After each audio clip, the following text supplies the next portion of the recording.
ఆ దీపం కొండెక్కిపోయిందనుకోండి, నిధనం అయిపోయిందనుకోండి, శివము కాదు అది, ఇంకా అది శవము అంటారు. ఆ దీపం మీద సమస్తము ఆధారపడింది. నిజానికి ఆ దీపమే ఆత్మ, ఆత్మదీపం. అది వెలుగుతున్నంతసేపే ఈ శరీరానికి మర్యాద. ఈ కన్నులు అన్ని ఇంద్రియాల్లోకి అత్యంత ప్రధానమైనటువంటి ఇంద్రియం. సర్వేంద్రియాణం నయనం ప్రధానం. కళ్ళున్నాయనుకోండి, ధైర్యం ఉంటుంది. నేను చూడగలను, ఎవరు తలుపు తీశారో నాకు తెలుసు, ఎవరు లోపలికి వచ్చారో నాకు తెలుసు. నేను లోపలికి వెళ్ళి తలుపేసుకు పడుకున్న తర్వాత చప్పుడైనా ఎవరక్కడ అని నేను లేచి చూసి పరిశీలించి ఎవరో కదులుతున్నారని తెలుసుకుంటాను.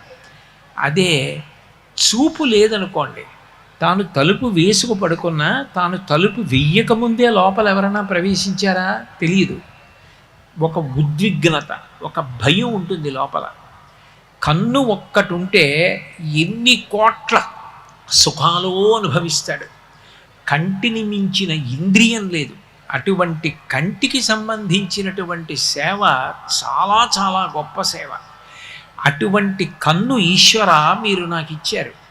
ఇది పగటిపూట అంతా చూసి చూసి చూసి చూసి బడలిపోయింది. ఇందులో ఎంతో మలినం పడిపోయింది. రాత్రివేళ నేను నిద్రాకాలిక సుఖం, అదేం కష్టం కాదు. నిద్ర హాయిగా ఉందంటాం, నిద్ర సుఖం.